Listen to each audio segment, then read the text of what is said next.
Time to rock, jock.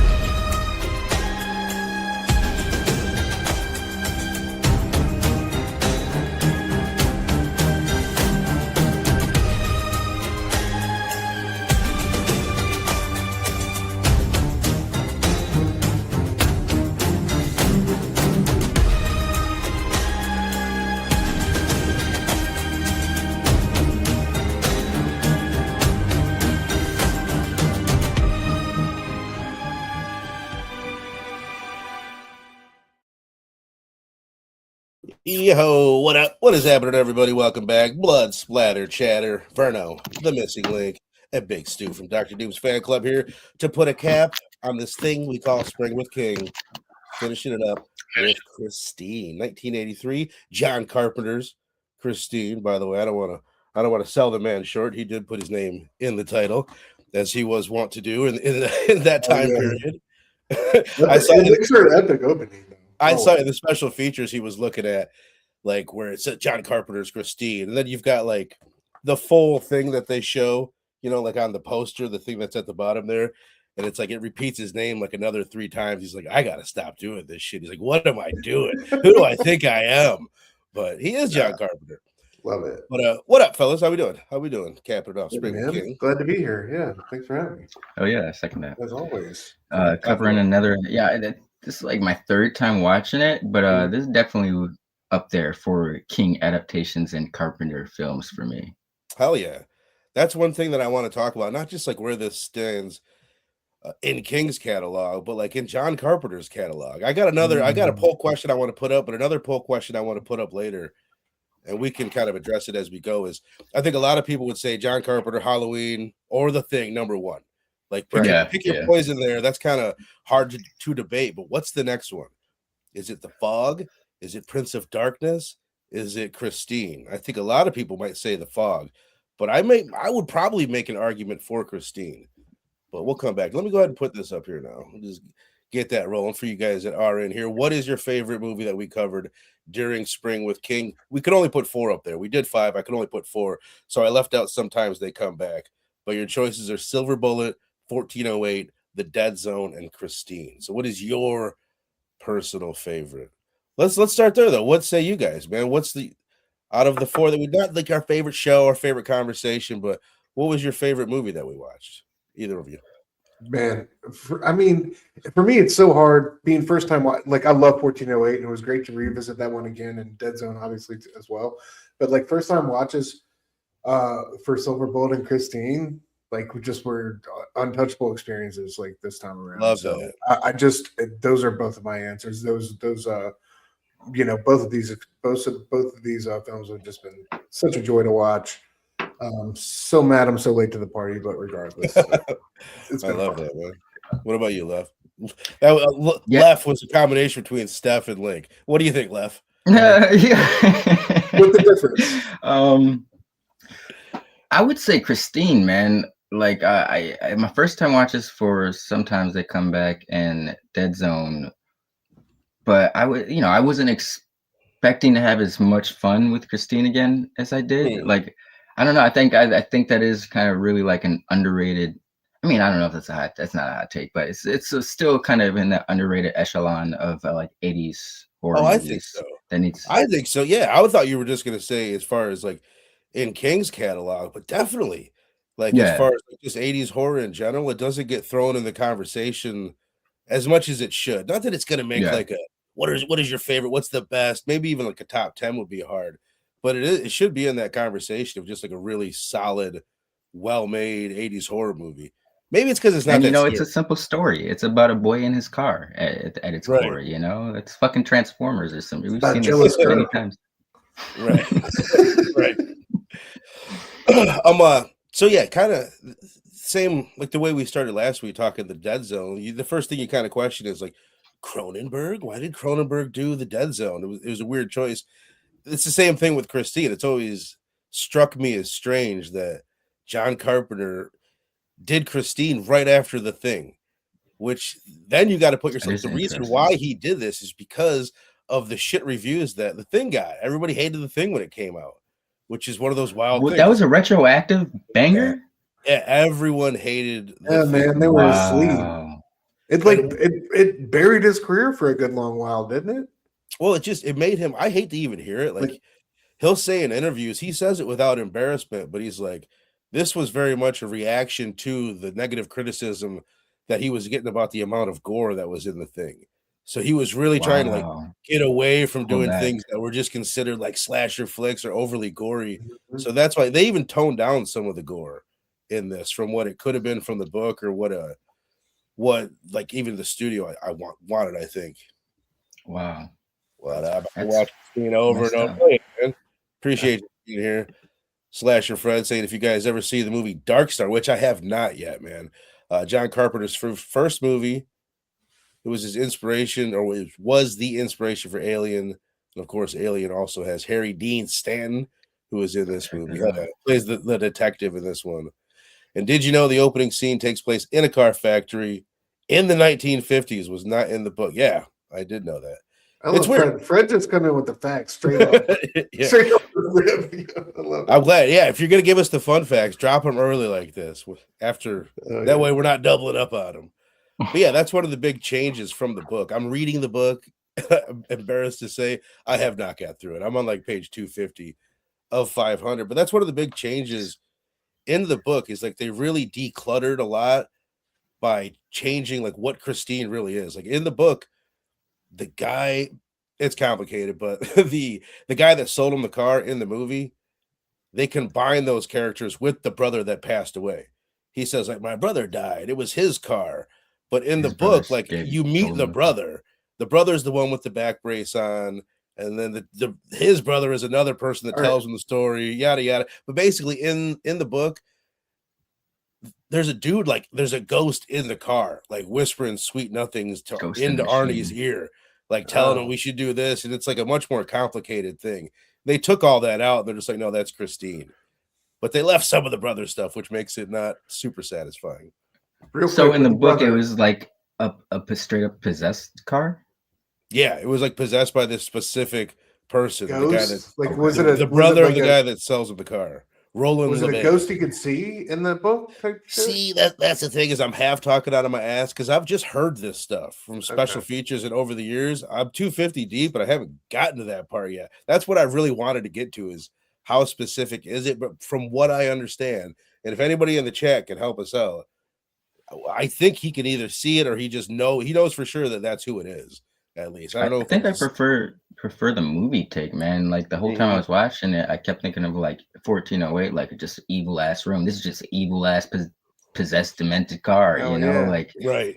That's just what it is. Part of it, if they were to remake it, I could see them incorporating that backstory with the brother. I'm glad you brought this up because I was gonna save it, but I probably would have forgot. So I'm glad I have an idea for the remake. What you do with the remake, because you're looking at it, this is 1983 and it's like 50s stuff. So it's like 25, 30 years ago, as far as how old the car is. This is 83 and it's a 58 Plymouth. So 25 years. Take us back 25 years or maybe just a little bit more and do a 90s gangsta fucking hoopty car that instead of playing 50s music, it's like fucking rolling down the street, smoking. You know what I mean? Like replace. You just see like some mist in the fucking streets, and the car starts bouncing out of the fucking mist and shit, coming at you slow motion. Spending most my life living in. It would be so cool. Julio came on, it would be over with. I got a question though. Before we move on from the brother, is that not the same old dude from Home Alone? Yes, it is. Okay, I had to I didn't look it up yet, but I was like, I thought so. I love the brace too that he was wearing. What the fuck was up with that, man? It's so confusing to me because of what they do with it. Like I said, that is the brother's character. He's the one that has the brace. I don't know, but there's so many things that they changed from the book. Just from what I've read, first of all, it's very spot on. Like tons of the dialogue from the movie is right out of the book. Like the majority of it. Most things that happen, but it's just streamlined.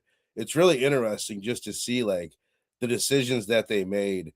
Like just for instance, one thing, I won't go too deep into this, but like in the movie, when they do the football game, that's when Arnie pulls up. That's the first time everyone sees Christine. That's when Dennis gets hurt and ends up in the hospital. That's when Dennis is seeing that Arnie and Lee are together. So there's all this shit that happens in this quick 3-4 minute scene. And that's all these different circumstances in the book that take like a chapter to go into or whatever, that take course over months. But there's a lot of little shit like that they did just to simplify it. And then the last thing, while I'm thinking of it, and since we touched on it, another reason why they didn't want to do the guy in the car, because I guess it was a guy that you were going to see visually, was because of American Werewolf in London. Had came out the year before. And you remember the best friend in that's a ghost? Or whatever, you know what I mean? He'd been bit by the werewolf and he's like deteriorating throughout the entire movie. Yeah. They're like, it's too close to that. We don't want to have a ghost chewed up best friend or like person like that. So I thought that was cool. They would definitely add that for a remake. John Cusack must be hard up for work. I haven't seen him in a minute. Why? Oh, that man goes straight to DVDs. I thought he said prequel. Sequel? I don't want either. I love that. Sequel could be a prequel, I guess. I was just listening to a podcast talk about High Fidelity the other day, man. That was a fucking great movie. Yeah, he had some he's a good actor. I feel like he's ran into like financial issues like Nicolas Cage at one point did, because a lot of his stuff is like foreign, straight to getting that check. Yeah. Absolutely. Fred saying this movie has a lot of Fatal Attraction vibes. Definitely, man. We got to cover Fatal Attraction because that is a straight up slasher horror movie, in my opinion. Christine is the other woman who can't accept that her so-called lover has a girlfriend and tries to eliminate her. Scene like that at the drive-in. Hell yeah. Yeah, the original. The owner of Christine was Roland LeBay in this movie. It's George LeBay. Yeah, George LeBay is his brother. But like I said, they kind of combine the characters. But all right, so this is the wrap up of Spring with King. So let's do that's a little bit of trivia thing, man. I got just a little thing I slapped together before we got rolling. Again, you guys vote on that poll. It'll be down there. And I just put some of these together. It's something very similar to what we've done in the past. I'm going to show you guys a picture. It's zoomed in. If you can tell me what it is, you'll get 2 points. And if I got to zoom out, you only get 1 point. Whoa, I'm dropping shit. I want that. Hold on. Let me get before that ends up getting destroyed down there. So you guys in the chat, play along too. I have some for you as Where's well. Evan at? I know Evan, you're out there. I know you are. Yeah, right. He's just been laying there in the cut waiting. Letting other people get a chance. You got answered already. I do too, Cicely. That's one of my favorite parts of the movie. I've put it in so many different intros over the year here on the channel of the guy running in the gray hoodie. Oh man, was that when the car was on fire? After that, yeah, I mean that's part of that's whatever. It's all in a row after they start rolling. Yeah. All right, we'll come back to it. Steph, the missing link. Are you ready? Shitter for life. You ready? All right, it's fired up. I'm ready. Again, all Stephen King movies. Can you get it on the first one?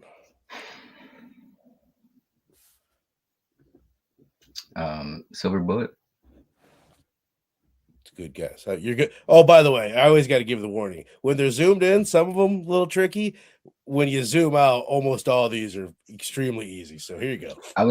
Oh, okay. Damn it. I was looking at the hair. I was like, maybe that's Gary Busey's hair. So we're doing like any Shawshank Redemption. My bad. Yeah. Okay, cool. So Link's got 1. Yeah, to give it zoomed in, you get 2 points. Zoom out, it's Damn 1. It, the fucking rock, bro. Okay. Right. All right, here you go, Stu.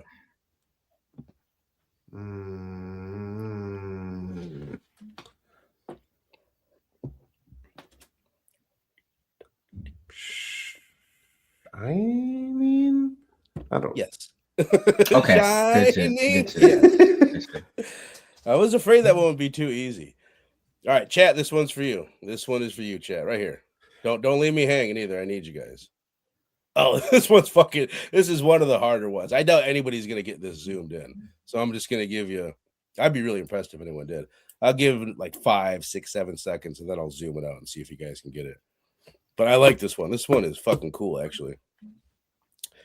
5, 4, 3, 2, 1. All right, I'm gonna zoom out. Look closely.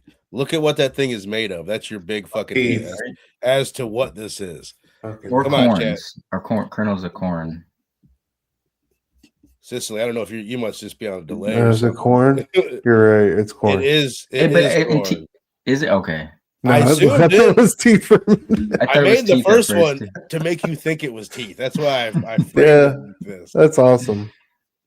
I think Sicily's still just behind. It's made out of corn. Should be on the right track with this one though. Just gonna... Oh, hold on. 4. Do you know what it is? I think I do. I don't. Children. Okay. Children of the Corn. Children Yeah. of Okay. the corn. The corn. I honestly don't even remember like seeing this in the movie. I just saw that when I was looking. Me at too. Oh, pictures. really? Me I was neither. about to say, like, I thought it was a centerpiece for a big kill scene or something. I mean, I'm thought sure they it were is. like, I just don't remember it. I gotta rewatch that shit because I always thought like there was some, unless it was like fucking, I'm confusing it with one of the many fucking sequels. I always thought it was like some experiment they did in the town to have the. I don't know if it's an experiment. It's more like a cult, like supernatural, satanic, fucking religious kind of a thing. But all right, Link, this one's for you. American Werewolf in London. It's a good guess if it was Stephen King. Wrong. What movie. about here? I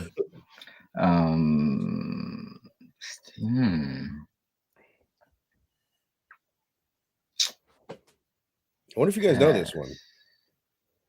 You don't got a guess? I don't think I know this one. No. Stu, do you know it? No, sir. What is it? It's The Stand. This is the 1990s The Stand miniseries, post-apocalyptic. You know what I mean? That's what I figured that. What happened? What was the deal on that one? Everyone dies. Stuff, right? Yeah, there's like a superbug that wipes out the majority of the people in the world. Okay. And then there's all this supernatural shit. People are having dreams about this woman in the corn, in the cornfield that they got to go see.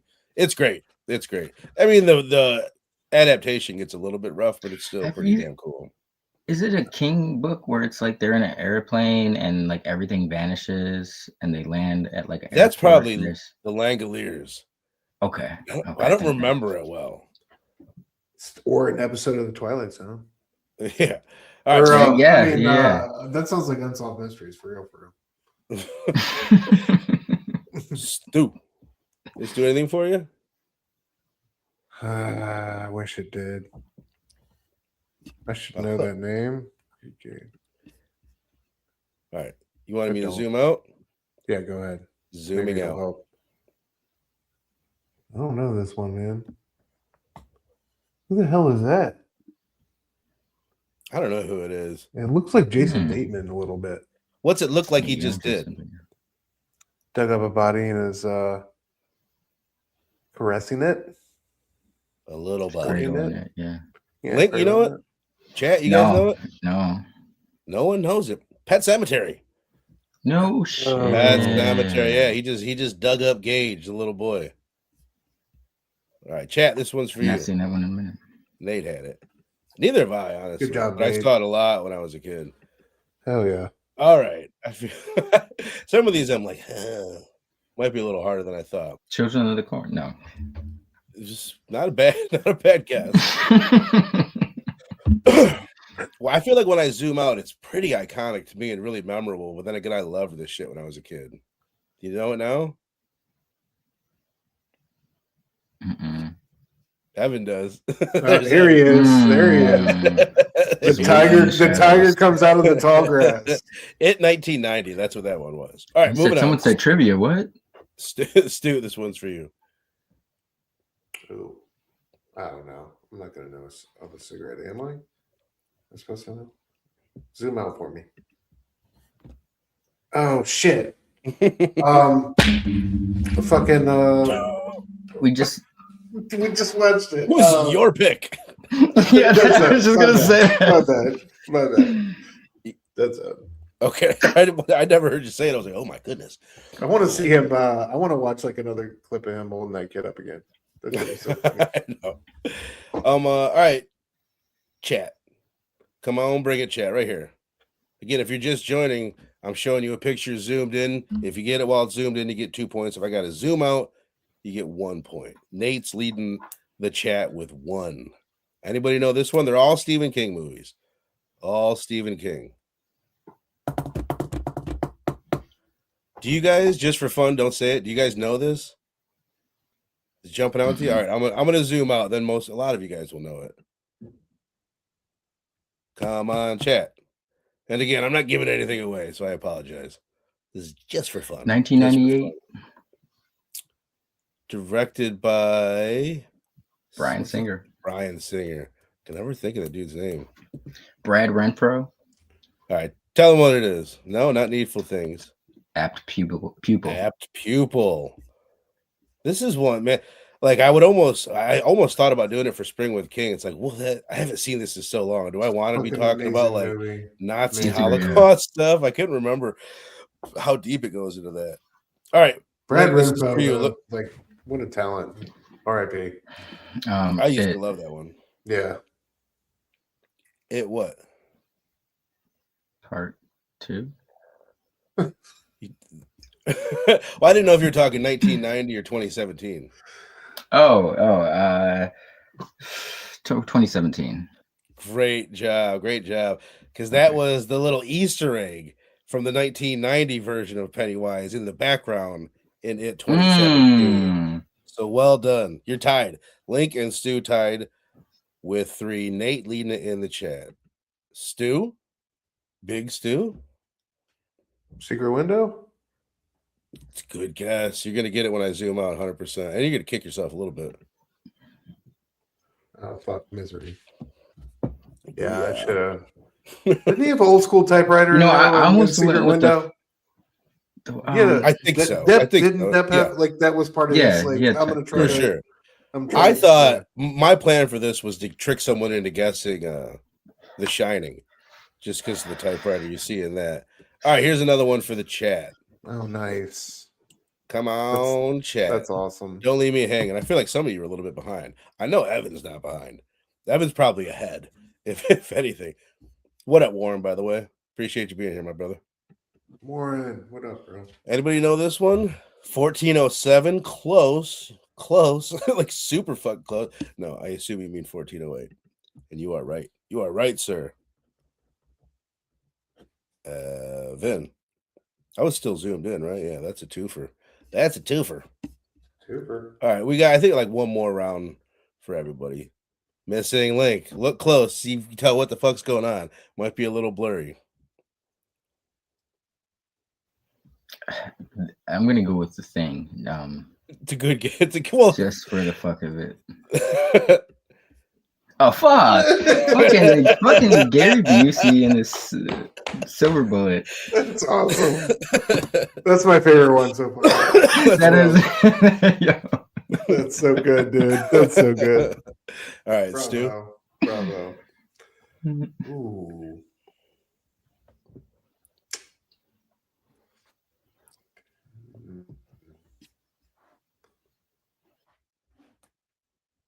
I don't know. Zoom out. It's the kids' room. What are we doing? Oh, Carrie. Fuck. Carrie. God damn it. All right. It's 5-4. Stu leading it. Nate has 1. Evan has 2. This is for you, chat. I feel like this one's pretty hard. What up? 9 panel. What up, my brother? Appreciate you, man.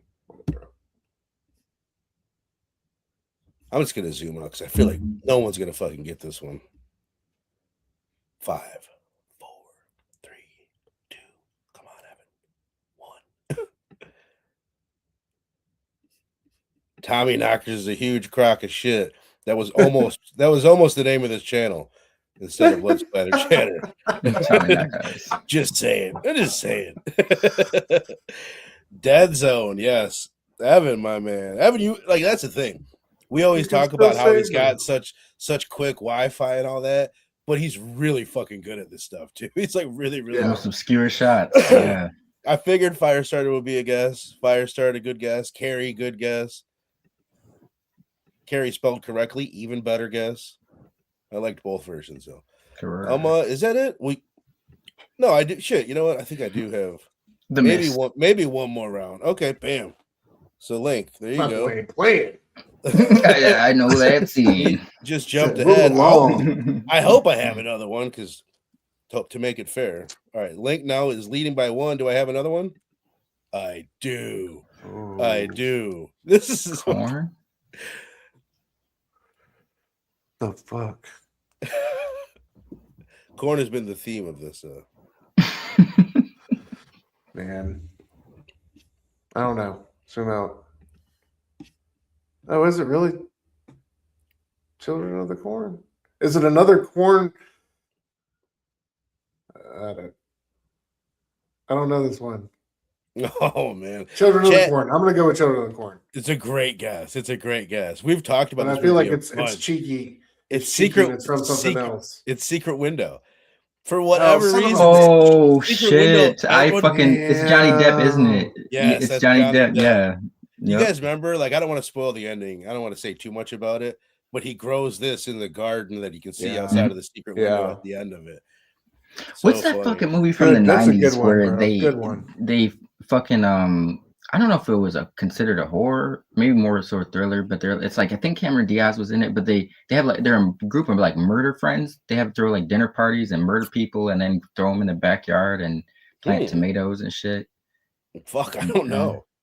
I don't know. I gotta look it up. Yeah. You guys in the chat, if you guys know. I've been Murder Friends as well. Murder Friends? That's the name. Murder Friends. Party? Yeah. Calendar. So yeah, again, also vote on this if you guys are so inclined. But all right, let us get into it, man. Let's get a little bit deeper into Christine. We didn't really do our overall thoughts, so we'll just go ahead and begin there. What do you got? How was the rewatch? Like you said, you've seen it 3 times. Your third watch overall? Yeah. No, I had a really good. Like I said, this was my favorite Spring with King watch. I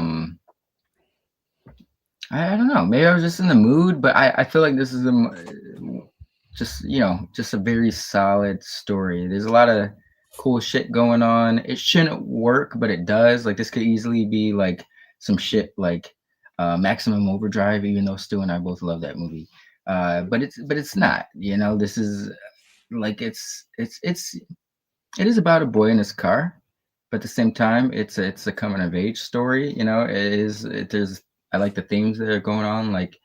When you first get your first car when you're a teenager, bro, you feel such freedom, but like the old tale goes, Peter Parker, Ben Parker, with great power comes great responsibility, and it's like a big theme of this movie, like not to let that shit go to your head. It's got some really cool effects. I think the actors are great. I just think this is a very solid, underrated gem that doesn't get enough love. And I was, wasn't expecting to enjoy this watch as much as I did, but I did. So yeah, I think it's a great movie, man. Then for Carpenter to pivot from The Thing to this and to kind of go against what he's known for, so he's like he had a lot of working against him. This could have easily not turned out as solid as it was. So I really enjoy this movie. I agree. I think one of the reasons. The first time I'd ever seen it is when we covered it on DHS a few years back. That was the first time I'd ever seen the thing. Same here. And I was kind of wondering because at the time I was like, wow, I expected that to be stupid. You know what I mean? Like, I don't think I ever watched it because I was like, killer car. Okay. It just like sounded corny. That's probably why I missed it as a kid. But yeah, it kind of caught me off guard how good it was. Not that it's like mind blowing or anything. It's just, I wasn't even that familiar with like Carpenter's work outside of the big stuff, right? And like just how like competent he is, and it's one of his better like stories. You know what I mean? It's the script's super tight. Yeah, and that car is scary as shit, bro. Yes, like how vicious and violent it is. It's like just willing to throw itself into fucking anything. There's one or two where the car, like they somehow really do make it scary, and then I love it, like when it'll run into something and it'll have it like stuck to its front fender and it'll throw it. Like another car as a fucking weapon. I'm like, God damn! That's specifically like when it comes flying into the gas station, and boom, it just like they're expected to just pull up, but it rams a car there. Like, yeah, it is. They somehow do make it scary. Yeah, and then just while I'm thinking of it. Something I remember Fable saying about this movie when we covered it, and I've heard him say it since. Like the way they do make like the 50s music kind of scary.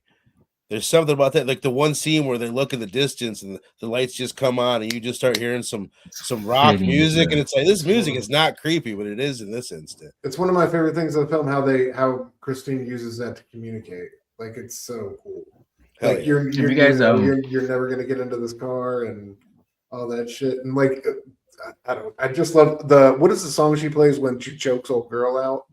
I'm not even sure. I wish I would have dug into the Dude, sound. it's so From the good. bad to Yeah. the bone. That was one of I my just- fucking favorite. At the song at the beginning, I love that song as a kid. From Mhm. the bad. That was video, new. video. That was like had just came out kind of recently. Yeah, that wasn't. Yeah, but it Some fit, producer had yeah, heard it and was like, they came in and like, you gotta.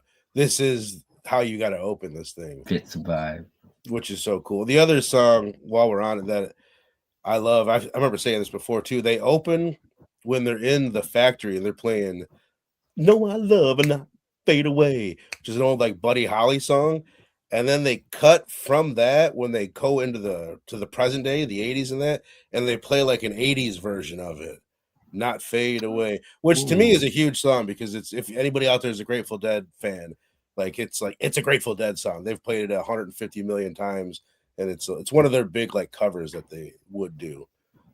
But anyway, Stu, unless you have more on the music, how overall first time watch, Christine, what'd you think? Incredible. I've seen clips before, but yeah, I just thought, like you said, like it's a really well adapted, well written project.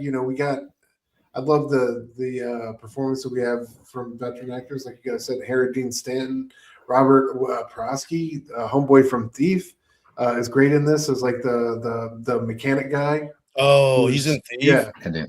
Yeah, Darnell. dude, he's the bad guy. He's the bad guy. He's like the big bad, The main in bad. Thief. in Yeah. Thief, Really? He's fucking. He's giving out the phenomenal, missions man. and shit. you Michael know. Mann, Yeah, right? I'll kill your whole family. yeah. Or whatever the fucking line is he has in that shit. Like he can be scary as shit in that. There's what else was he in that he was? I know the face. So yeah, no, I'll look. I've got him right here. The Hold Natural. on, is he? Yeah, he was in like the fucking bad Home guy Alone in The 2? Natural with Robert Redford. Was he the one that gives him the doves, or is that a different actor? Oh, he's Santa Claus in Miracle on 34th Street. Gives him the dubs. I'm not sure. What do you mean? Oh no way. He can't be. That can't be the same actor. Miracle on Well, 34th Street. you know what? Maybe he's not Santa. Maybe he's like another Santa Claus. He's in the movie. He's in the film. Yeah, Because that's like an a British actor that plays that. He isn't plays it? Judge Harper. Yeah, you're right. It's Richard Attenborough that plays Santa Claus in that. He plays Judge Harper. So yeah, he's Okay. just, That he's just makes in sense. it That looking makes like he's Santa either like Claus. the bad guy or the grumpy old man for the most part. I Yeah, love his line the in this. two- When he's offering Arnie the job. He's like, yeah, you can come like fill up the little toilet Yeah, paper, change the probation. things in there. He's like, okay, I'll think about it. Well, don't think about it too fucking long. I'm not your fucking head off. I love him in that. Which, by the way, another one. While I'm thinking of it, they've realized they wrote the movie. They had shot a bunch of it, and like the studio at the time is like, no, R-rated films are what sell. You need to go add as many F words and as many like lewd comments that you can, and that's why I was trying to watch this with my kid, and I'm thinking like Christine's not scary. She'll be fine. Cover her eyes up once or twice, but like these kids are filthy. Like everything. Yeah, they said, and oh that's my that God. like and that bullying fucking pulling scene knives out at each other and when shit. they're like, Yeah. when he's like cussing out the principal, it's just like so super extra with it. It is. Yeah. Well, That was wild to the bully's me. always I thought it was crazy how that one bully fucking pulled out the knife, and then it's like he tried to feign like, no, I didn't do that. I was like, you were so casual with it, my man. I didn't seem like you. It didn't seem like he gave a fuck if someone told on him. Then as soon as someone told on him, that confused me because he was like, I didn't do it. He was like, make me, teacher. Like first you're trying to feign ignorance, then it's like that you're like trying to man up to the teacher. He was all over the place. right. And he had the Yeah, mullet. seriously. Very interesting. Yeah. Well, he was No way he John made it Travolta. like that, like to senior year of high school. There's no way that would have been a reality. We were just talking about how there's some actors that kind of just get roles because they look like some other famous actor. I Yeah, feel like that's that that's- guy. They're like, I yo, oh think my God. that's so true, bro. We've You got got like a look to He you, didn't hear 80s. straight out of Greece. Yeah. Absolutely. He was That's so really true. intimidating, though. He was He was a guy great that- bully. Well, he looks like he should have been in more movies. And maybe he was, but like I don't know the guy from anything else. He's got a really like intimidating look. Looks like a handsome man, rocking bod, got the John Travolta thing going down. I'm surprised he's not a more accomplished There's just guy. so many of those roles in the 80s though that everybody was trying to usurp him from somebody. Like the classic fucking chiseled bully. Like that's like a 80s Right. It's an 80s archetype, you know. The Yeah, other Or what was movies, wrong with Doughboy grabbing Homeboy's junk though? He was completely out of pocket. It's there. in the book, and pardon my language, but it's less gay in the book. It's like somehow not. I don't know. They pulled it off in a different way. He was like, "Okay, Brace yourself. were you supposed to like that?" And Yeah. afterwards, he's like sniffing his hand. It's like, whoa! They hit you all of a sudden with that. Like they I put the camera right down there. It's like, all right. It didn't look as painful as it seemed in the book. In the book, it seemed like it really hurt. This, it seems like he owes you $5 or something. Excuse me. Sorry, Stuart, I cut you off. Did you have more on your overall thoughts? We had jumped in. No, that was perfect. Okay. Okay. What do I have then? Well, okay. Let's talk about.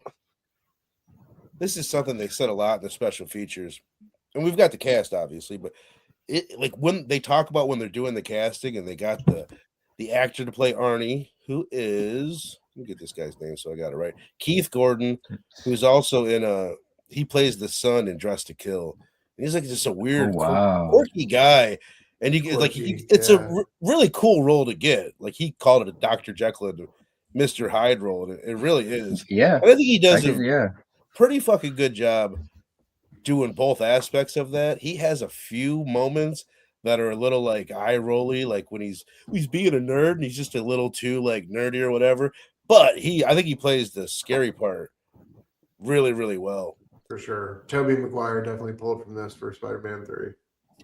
What the hell? I was going somewhere with that. And anyway, Dennis Gilder, John Stockwell plays the best friend, who the book is written first person from Dennis's perspective. I'm glad you mentioned that. Arnie's best friend. That was like a discrepancy, or that's just like an oddity for me in the film, because I feel like the movie starts off with the best friend as the POV main character, and then it's like by the end, I guess they're both. I feel like Arnie is, or that the geek dude is more like the main character towards the end, but it kind of tries to pivot towards like the best friend. It's like it starts with the best friend, right? Good chunk of the film is fucking change of POV to Arnie or whatever, and then it rounds up. It tells them at the best friend again.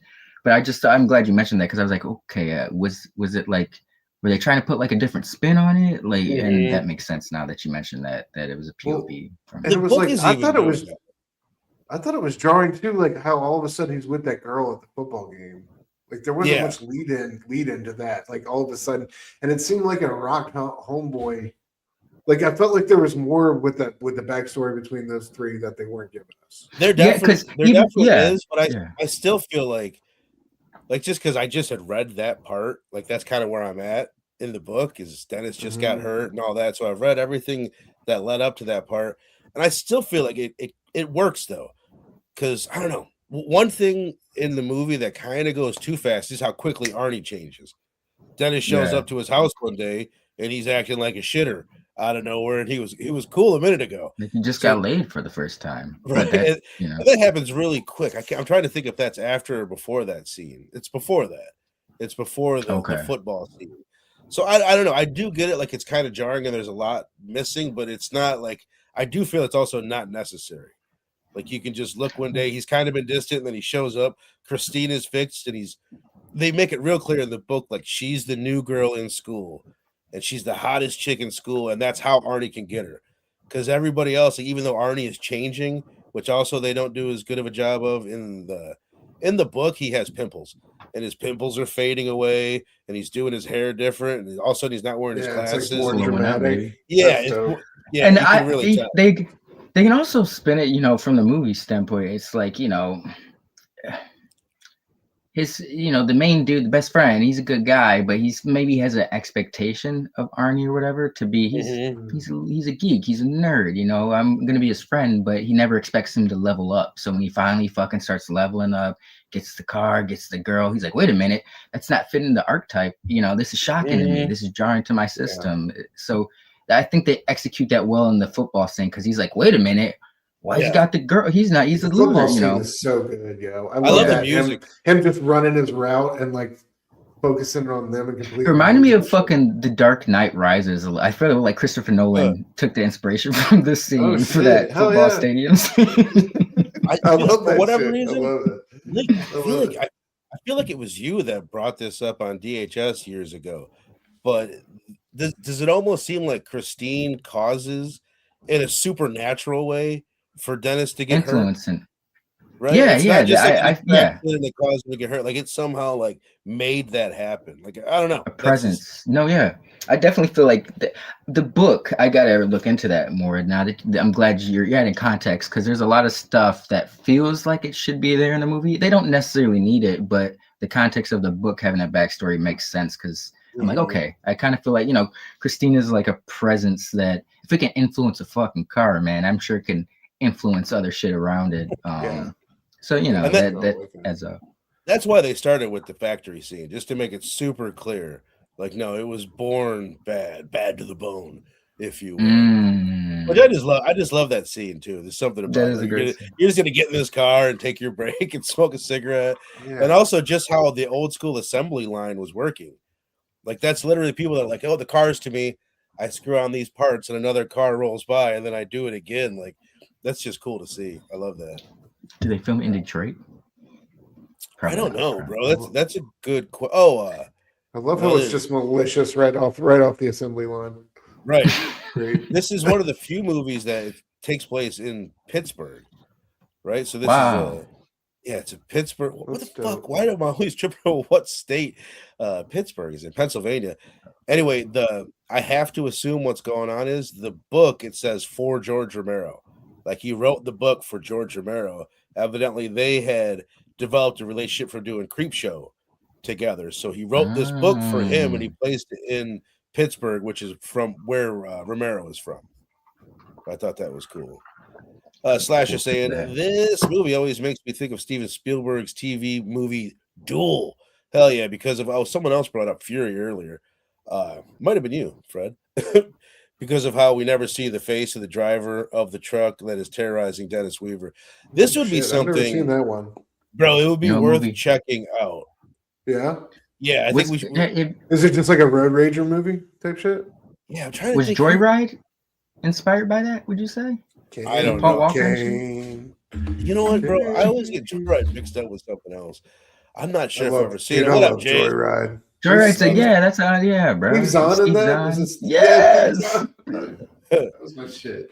I don't know if I highlighted this one, but that's like this is the thing that to me, like I always think about when I think about this movie. Show me. Inflating itself. And just like how they did that, like it's so cool. Like I'm about to even look into it more, but I know it's like suction. They like vacuum certain things and they use use models. I mean, some of it though, even I was just like, I was mind blown still at some of it. Like that's another thing that impressed me with that. Like like Carpenter pulled back from like all the in your face grotesqueness of the thing coming right after this, and you still, even subtly, still be able to be impactful with like the car transformation. Like he's a master, bro. So, right. Film. Oh man, what is that? Fury de Palme. Okay, yeah. This is the other one. Like when people bring up Christine, there's always like a debate. What's better, the Fury or Christine? Do I have that right? Maybe not. I might be wrong saying the Fury. I might be mixing that up just because this car is a 1958 Fury. Oh, okay. Here's a question. I need to find that comment. Whoever said that earlier. What's the other big car movie directed by De Palma? The Wraith. No, I'm just kidding. That's not big. It's kind of a big car movie. But who would win? Christine, also directed by De Palma, who also did Carrie, has many similarities. Oh, maybe he's just talking about similarities. There's another car movie that came out around this time that's more undersung, but that a lot of people will say like is better than Christine. What up, Mosto? Sorry, Link. What were you saying? No. I like Fred's 6 degrees of separation thing going on tonight. I'm digging it. But who would win in a car battle, like Christine or the Wraith car? If you guys have seen it, with Charlie Sheen. It's on YouTube, by the way, for free. Definitely worth checking out. I don't know. The Wraith is like a supernatural being, right? Dude, I was thinking about what about Kurt Russell in the Robert Rodriguez Tarantino joint? What's it called? Oh, Death Proof. Oh yeah, yeah. Like that would be fun. Ooh. If Kurt Russell got a hold of fucking Christine, bro, that'd be fucking terrible. Christine's got the healing factor though. She's like Wolverine. Yeah, right. Yeah. She is like Wolverine. That's a good point. Oh, okay. This is what I was gonna get at. This is I don't know why it bugged me when I was here to the special features. They're talking about doing the casting, and they're like, while we're doing the casting, we kept on thinking that the car is the star. The car is the star of this movie. Yeah. And I'm still like, no, it doesn't like it's not the star over Arnie or over Dennis. You're just kind of left like not knowing who the star of the movie is. To me, it's Arnie. Arnie is like the main I star. don't know, dude. I'd argue that it is the Christine. Would you? I was happy every time she showed up on screen. I knew it was going to do some shit. Like I was always waiting to see what she was going to do next, and and how she was going to manipulate. And she almost is Arnie. And then half the time in the second half of the movie, you're wondering, is fucking Arnie like who's in it? Is she all alone? Yes. Is it complete? Like you start wondering who's controlling who. It's just like I don't know. Especially towards the end, bro. Like it's almost like a less. It's not as intense as like Jack Nicholson going crazy in The Shining, but like he starts off as this timid fucking geek, and like by the end he's fucking looks like a demon or some shit when he's like in the car. He's got like the eyeshadow. What's the makeup? But the character transformation as well. Yeah, I do think like that was Christine fucking manifesting. That's a good point. Yeah, that's a good point. One of my favorite scenes. There's a couple scenes that are like. Just like I've really loved how the actors really went for it and were like kind of overly violent with it. The one that I was just thinking of was when he sees Christine all smashed up, which that's a fucking great scene when they just get up there and smash the car up. That's just so iconic and so cool. But the way he turns on Lee, the way Arnie turns on his girlfriend, get your fucking hands off me, and like kind of goes at her after she like tries to help him. That's really violent. And then when him and his dad get in that fight. And his dad shoves him up against the wall, and then he grabs him by the throat. Like it's just like it's brutal. They go a lot harder than a lot of actors would in those types of scenes. Yeah, the dad fight was crazy. Yeah, I'm not gonna lie. Maybe it's just that's like my first reference for it. But when he said to get your hands off me, Jamie Foxx popped in my head, imitating Denzel Washington. If you guys, get your hands off me. Do that shit with his mouth. It cracks me up so much. That's one of those. There's certain reels I'll watch twice every time I see him. You know what I mean? Like I'll watch that one every time, and I'll go back in for a second. Get your damn hands off me. You know what I thought of when she's choking, which is another one of my favorite scenes. Like that's just so cool when she's in the car and she's choking. The lights get all bright. Something super cool about that. But this is what you just reminded me of when the guy comes out and grabs her, starts getting her the Heimlich, and he goes, "Get your damn hands off of her!" I always think of Back to the Future with George McFly. Get your damn hands off of her. You know what I'm talking about? Yo, same energy, yeah. And wasn't that the 50s as well? McFly and George. Okay, yeah. Bro was trying to save her life. Knock it off. Knock it off. What are you doing? That's my job. God damn it. It would have been cool, like just once, like some dude just choke slammed Arnie and just really gave it to him. He probably I know Christine would have. Yeah, Christine. Yeah, have Christine retaliate. That would have been a good scene though. Yeah. Have we missed any have we not mentioned any like really great scenes anybody wanted to point out before we move on to something else? I feel like we've hit sporadically hit a lot of the best moments. And the fire, I just think the fire scene was just so epic, dude. That whole sequence, like from the gas station to like chasing dude down, and like just the shot of Christine chasing dude down in the dark with those flames coming off the front of the car was like and I love how they had that camera and you could still see the flames glow but not see the flames. Like it was just so well done. And then I love the epilogue, like the old man sitting in the garage and the door opens and Christy just rolls in smoking to shit, just like fucked up and backs in the spot like it's just business as usual. And he's like, "What the fuck?" That one's that's amazing. I like the one of the last scenes where it's like they fucking compound the car or whatever, and then it's like they're walking away and you see like Christine's grill kind of like open up and it like just cuts to black. I love they start playing the rock music and it's the guy with the little boombox. She's like, wait, what did she say? She's like, I need a fucking. She says something like because she's like triggered by hearing it. God, I hate rock and roll. Yeah. Which is funny. It's like, that's like what what rock and roll. I don't know. I think like growing up in the 90s, you think like rock and roll. I'm thinking like AC/DC, something heavier. Not Yeah, the Airspring rock. fade away, not like what rock and Yeah. roll And who original the fuck was. would be carrying it on a boombox? And you know, like, no, that's not It ever. was important No. to know. Yeah. Blasting that doo-wop. Dude, I'm gonna go ahead. Hey, if anyone wants to vote on this poll right here, vote on it because I'm gonna put a new one up. What I want to put up is, as far as like I said at the beginning, like where does this stand in John Carpenter's catalog behind Halloween and behind The Thing? Like, would people put? So I'm gonna go ahead and if 1408 is winning it. I never answered it, by the way. It's kind of weird. I think 1408 was the best watch for me for out of all these that we watched. All right. But I would almost, and this is really not saying anything. It's just because the other ones are older and they're classics. It's almost the last one that I would think I need in my collection, my Blu-ray Because collection. it's so Probably recent, just yeah, because they're classics and there's something cooler about having the Dead Zone and Christine. And Silver Bullet's the one that I don't own, but with like I liked 1408 a lot better than Silver Bullet, but I kind of want to buy Silver Bullet just because it's like fucking cool. It just looks cooler That's in my a collection. werewolf movie, you know. 1408 is such a great rewatch, though. It's Like great, man. every single time, it's always such a good rewatch. Silver As soon as he Bullet's gets in good that stuff. room, dude, it's like Closes the door, it's a 100. wrap. Yep. You already missed it. We already planned out the remake. We're doing 90s gangster rap with fucking cars with hydraulics and shit. It's gonna be amazing. It's gonna be I fucking think it really could though, because it's like that whole, they don't really explore too much, but the whole idea of the ghost in the machine, or like, you know, what is a soul? Like there could be potential there, you know. Can souls influence fucking it? Since it's like some people say it's just magnetic waves or whatever, so a spectrum of energy. Could that energy affect machinery or something? You know, I think there could be some potential there. I could still do want a it with, Maximum Overdrive remake, bro. Homeboy's Mustang from Menace to Society. The one he jacked. He stole it from the dude in the. It was Born of Violence. You know what I mean? He committed murders in it. There you go. I like that. I like Yeah. that. Dude, we got an origin right there. There you go.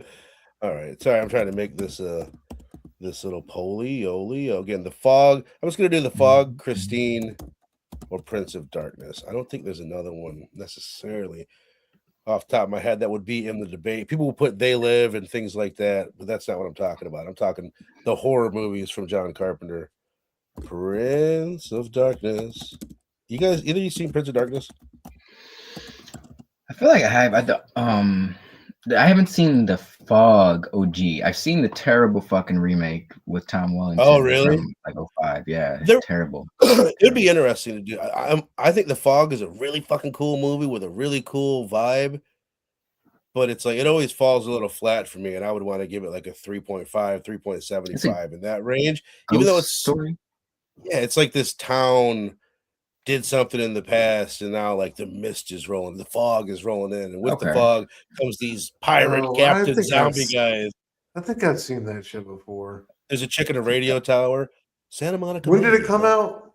80s, 1980, I think. Oh, okay. But Prince of Darkness, I don't even want to tell you what it is because like the premise of it is kind of the twist in the movie or whatever. But it's one that a lot of people are like, don't sleep on Prince of Darkness. It's fucking sick. But like every time I watch it, I'm always like a little bit let down by that one, more so than The Fog. But it's never really clicked with me. But I keep on coming back for more because I want it to click with me. Yeah, he loves it. Prince of Darkness is awesome. And then all the madness though. Okay, yeah, that's another one that probably could have been on that list. But whatever. Prince of Darkness, is that the one they like get the portal or whatever? Yeah. It's got Alice Cooper in it. They're like in a Yeah, I love that shot of him when he's like walking, he's like looking up at the sun and the camera's just like panning it. Yeah, I love that shot. That I actually have that on VHS. Oh, really? Nice. Really? Mm-hmm. That's probably like not a fucking cheap VHS, to be honest with you. I would imagine. Anything from the 80s on VHS that's a horror movie like that isn't cheap. Just kind of looking through my notes. Was there anything I wanted to say? Oh, Harry Dean Stanton. I love that scene with the detective. There's something about that and their conversation, the back and forth. I really like him. Great. Yeah. John Yeah, Carpenter says he hired him because he never would get hired for non-villain roles. So he's like, oh, I'll throw him a bone. I know he would enjoy this. He was like one of the better support characters to me in the movie. He definitely left an impact for every time. You know, I'm sure he didn't have as much screen time as the main cast, but I feel like he was almost a little bit more standout. Maybe it's because we recognize him, or I recognize him from other shit. He's good though. Yeah. I mean, he's powerful. His line of questioning felt believable. Like when he was doing, you know what I mean? It felt true detective work. Forrest, yeah, exactly. How about one of them took a shit on the dashboard? It's just a nice detail to throw in. What I was wondering is what does Howard Dean, is that his name? Why do I feel like I'm fucking his name up now? How does the detective in the movie, what does he think? He's like, do they sell that kind of paint again? It's like, no, it's supernatural paint. Oh, you got me. It's like his questioning, part of it is he's questioning because he thinks he's the one that killed Mooch the night before. But like his line of questioning about how this car get fixed so quick, what do you think is happening? What does he think? I feel like there's like procedural questions as a detective or cop. You have to get out, even if you kind of have a hunch or whatever, or you kind of already know the answer. I feel like, and you kind of, well, I'm not a detective, but I feel like you would have to kind of be able to pick up on subtle cues of people, like body language and shit like that, facial expressions. So it's like you could ask him a question, like, you know, he's questioning him about his boss being killed, and see like the genuine shock on his face. So that's why it's like there's like this dichotomy of shit not matching up, I guess, because I feel like he believes him, but he's like, I still don't have an answer for it. So it's like the most plausible answer is this kid was murder his boss or some shit like that. Stolen car, like he the car just like it, like he's around dead bodies. Something's up with this kid. Well, even Arnie's answer, he's like, do they make that kind of paint, that color paint anymore? He's like, well, I got it, so they must have. He's like, it happened, so it must have. This is super fucking random, but I just thought of it. You guys ever heard of the nana boo boo thing that cops will do during certain interrogations? Like if they've got a murder suspect and they're trying to, they'll have the murder suspect like, okay, where were you that night? Just take me through the night again. And while the guy's talking, they'll just go.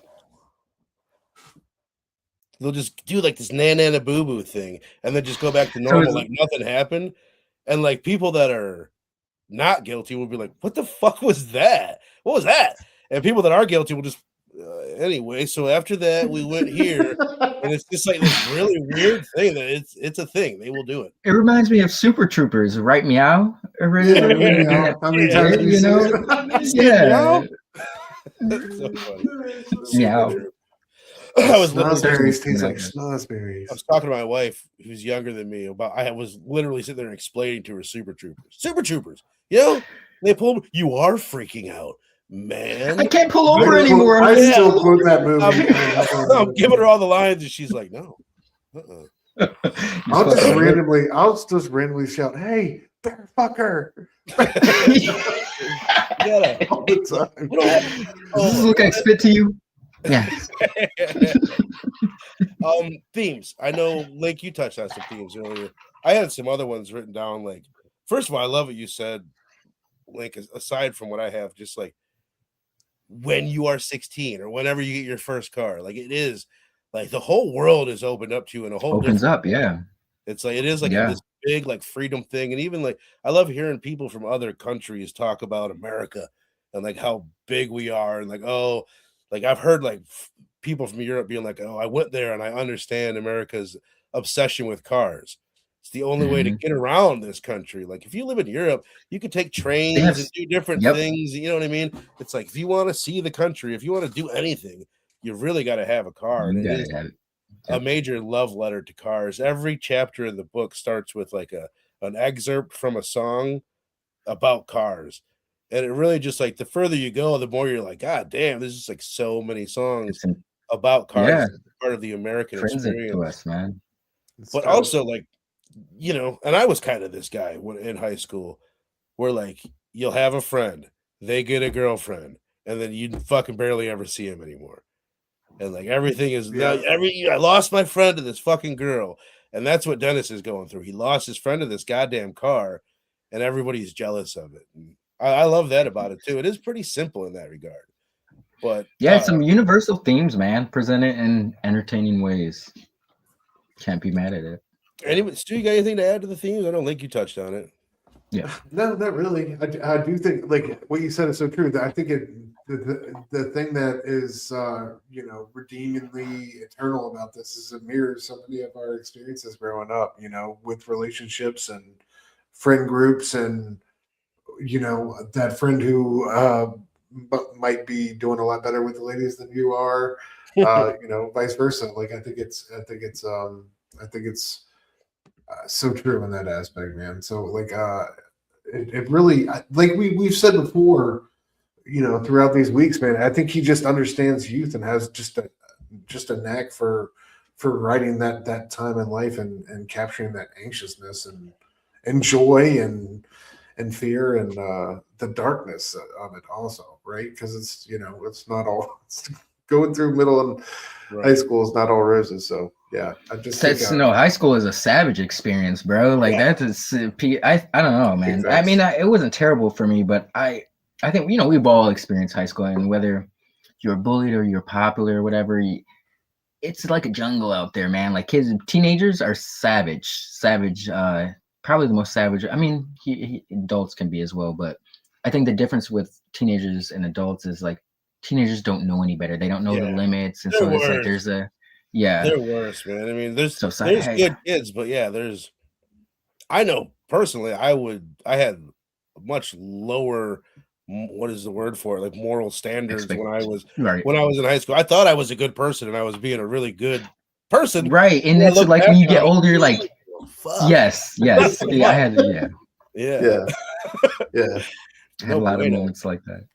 The other thing is like what Arnie says, his line, I got it written somewhere. Love eats everything. It's like if you believe in someone and they believe in you and have your back, you're unstoppable.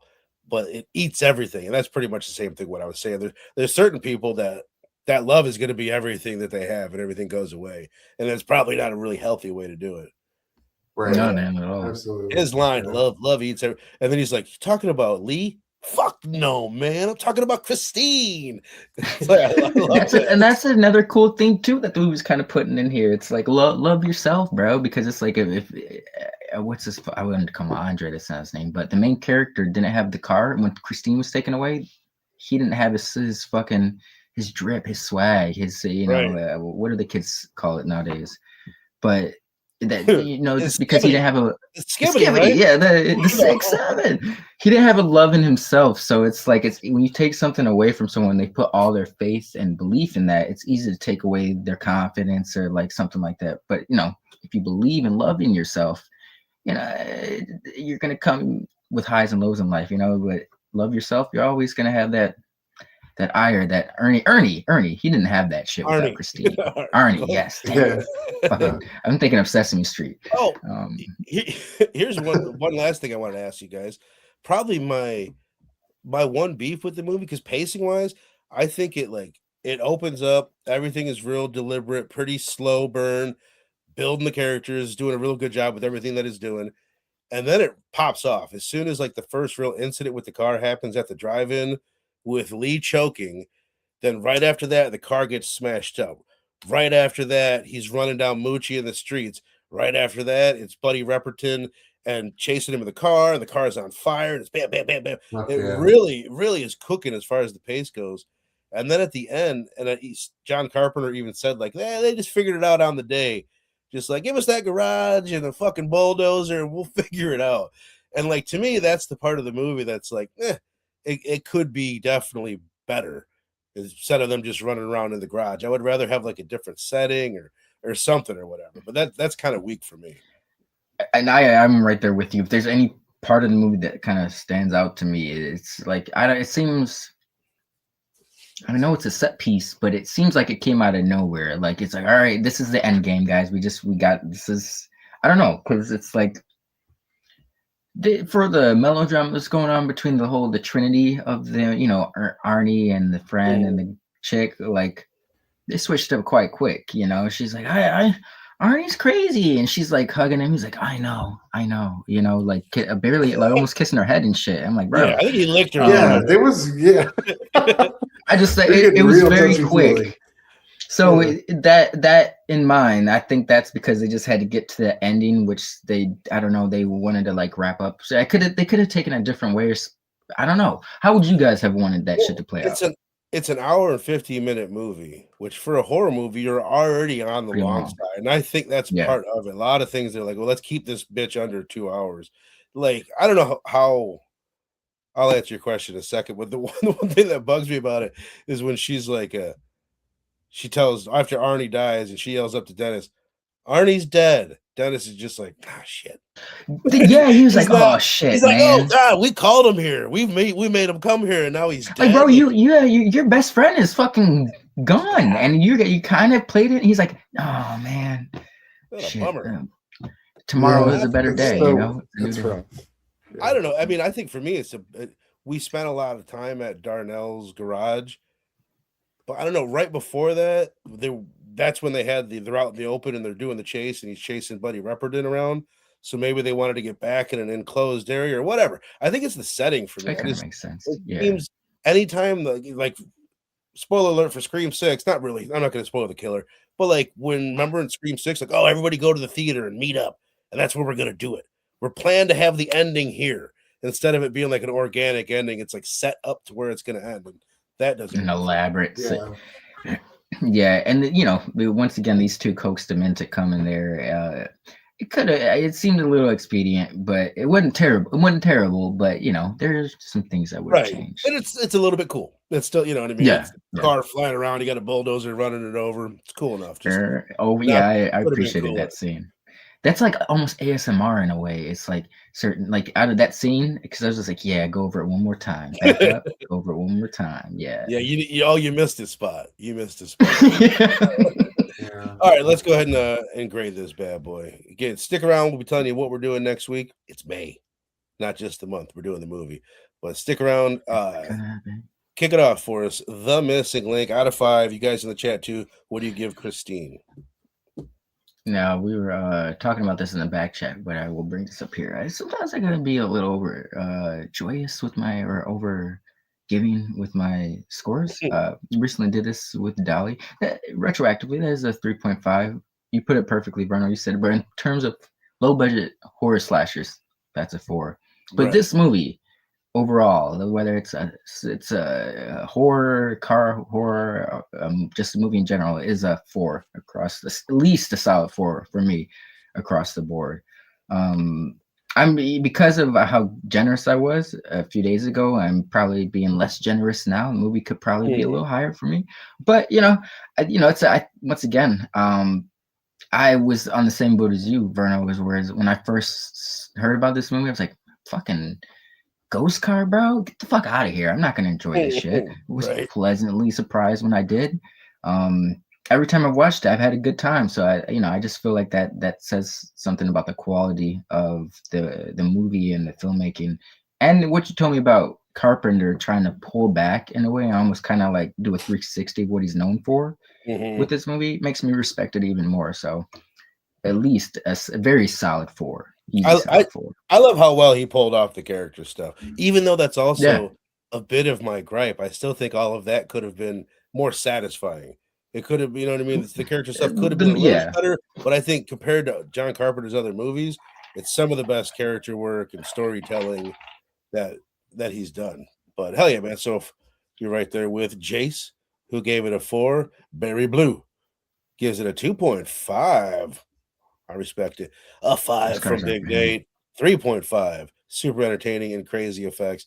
That's one of the things for me. It's not just like cool effects. I love the uniqueness of the effects. You're not going to another movie to see what this one does. It's not blood and guts and gore. It's something very, very different. Unique, What about you, Stu? I loved it, man. I was gonna go 4, but I will give it a 0.5 first time watch.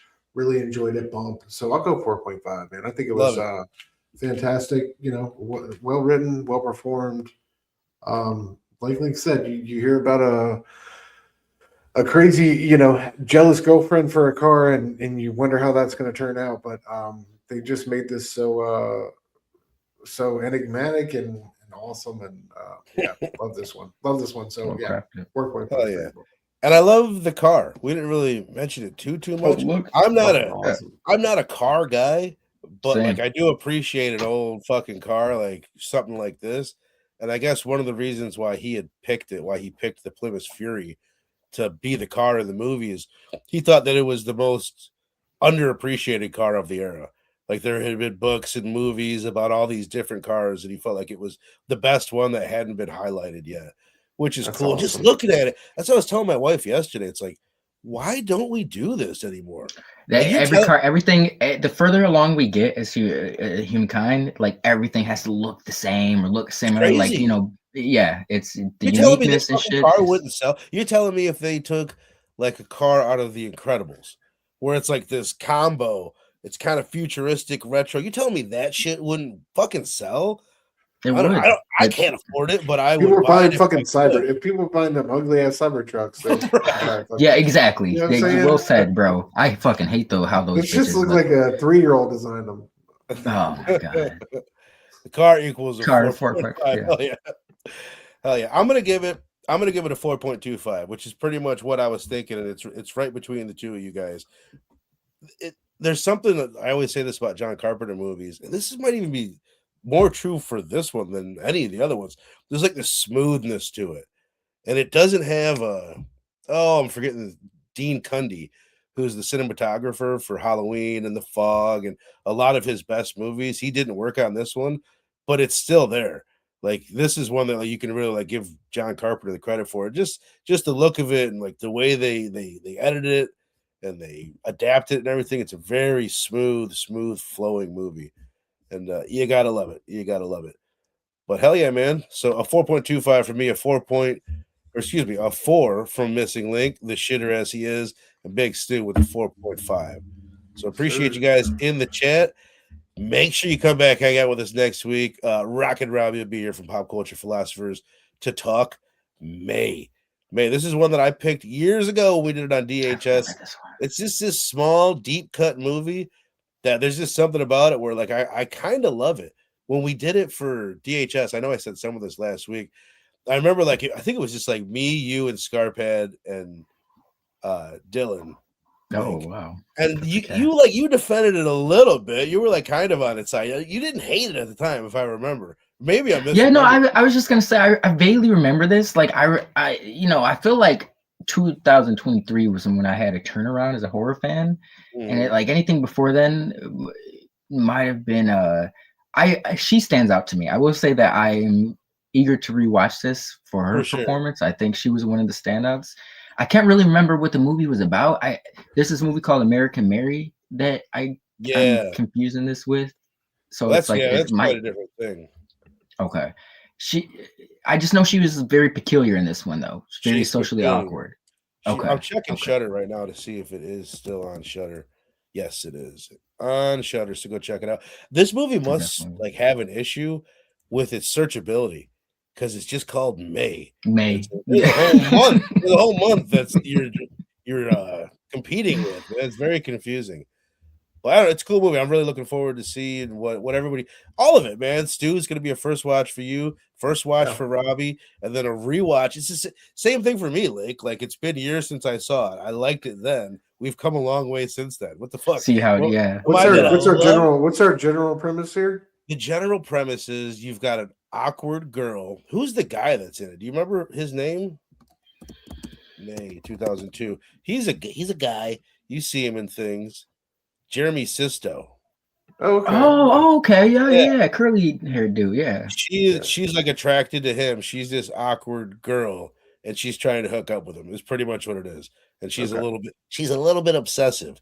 They throw a fucking doll in the movie that she's got just to be like, why the fuck is this doll? Anyway, we'll talk all about that. If Rachel Lee Cook was very disturbed, like it's in that vein. Like if it get awkward, like she's kind of cute, weird, social awkward this guy. Girl played, she played Carrie in the 2002 remake. That's what I recognize. Was that straight to TV? I don't know. I think it might have been. I'm not sure though, to be honest with you. Cause I feel like that's why Television film. Yep, television Okay. 2002. Right. But it's cool, man. Question. I'm stoked to have the conversation and get to it. Speaking of cool conversations, go check out the show Link and I just did a couple days ago, man. We talked Dolly, and then we had a makeup conversation talking Thrash and Primate. Had a blast doing it. It's a really good show. So go check it out. Yeah. Especially if you've checked out movies. Dolly, go check it out. What's the one great horror thing you guys have watched in 2026 so far? Like a new thing. A new thing. Show or movie. Oh God, I feel like there was one that I saw. Like, oh, that's the one of the year so far. Maybe there was Send Help. Yeah, Send Help's like that's like the biggest. Oh yeah, I can't wait. You saw that one? I still haven't seen that one. Rachel McAdams. Yeah. What did we do that with? That. What was the double feature we did Send Help with? Because whatever we did was really good too. I think. Yeah, it was a good. Fuck. That's a good question, man. Yeah, I was just wondering. Probably Send Help though. Oh, Ready or Not 2. Boneyard. Yeah, Ready or Not 2. That's another thing that had me reflecting on Dolly, because I was like, damn, I gave Ready or Not 2 a 3.5. Right. But Bone Temple's the movie of the year so far, I think, though. Yeah. Probably. One I meant to. They Will Kill You. I meant to hit you guys up the other day and say that's like a twinsy to Ready or Not 2. It's almost like. What if this is a different route Ready or Not 2 could have taken? You know, you could. I want to hear you guys' opinions on it. But that was a fun one. The chick in the hotel, or not hotel? Yep. Zazie Beetz. Yeah. Yep. Oh, yeah. There's a bunch of shit coming out. There is a. We were just talking about it. I want to check out this short called Milk and Cereal. The director of that is the one that's doing Texas Chainsaw Massacre for A24. And he has a movie coming out this month called Obsession that I definitely think we should check out. Yeah, I've been saying he enjoyed Undertone. I think this just dropped. Yeah, that one looks cool. The previews of the Evan likes May. I like that. You like it. May and May. Berry blue balls. That's what I'm talking about. All right, man. Big Stu. Tell the people what you're doing, man. Yeah, man. If you guys aren't fucking, I love how I'm like, tell people what you're doing, and then I cut you off immediately. If you guys aren't subbed up over there at Dr. Doom's fan club, if you're into comics, make sure you're doing it, man. They're doing God's work over there. Him and he. Oh yeah. Every Wednesday night, 9:30 p.m. Eastern, talking our favorite new releases from Marvel, DC, Image, and the Indies. But yeah, I was over on Pop Culture Philosophers earlier tonight, talking the favorite comics of April, and I will be on One Collection Down tomorrow night for Absolute Blame Fable at 9 p.m. Eastern. So check me there. But nice. always here Thursdays at 9 p.m. Eastern. So always love kicking it with y'all fellas. This was, dude. We're at the end of it. I just want to say round of applause for Spring with King, dude. You did your thing. We did our thing. We did do our thing, but I just want to shout you out. It was a great idea, great execution. Yeah. Great picture. I really Milk and Cereal and 1408 added a lot to it. You guys made me quite proud. We all do our part. Is Milk and Cereal, is that like a comedy? Or is that a horror thing? No, it's a horror thing. Okay. Because I've seen the comedy skits that dude does. Like, I know he comes from the world comedy, so another one, huh? Really? Yeah. That's where they're getting them these days. That's where you want to go at it left field, bro. That's where I love it, man. Yeah, Curry Barker, who evidently he's I think he's saying he acts in Milk and Cereal too. He looks like he's like, I don't know if it's an offensive term, but like he appears to be like albino. So I wonder if that's something like Milk. And so I could just be being a total asshole right now, but I think he's either albino or like very redhead, because redheads do suffer from the ginger. I know that not ginger. No, I know that their skin is sensitive. Right. Right. I've been saying it's found footage horror and it's on YouTube, and he says yes. Okay. You're not being offensive at all, Verno. The dude is totally albino. The comments not true. I'm just talking out of my ass. But anyway, May, it's on Shudder. Go check it out. Come back, hang out with us next week. We appreciate all you guys. You're awesome. We'll see you next time.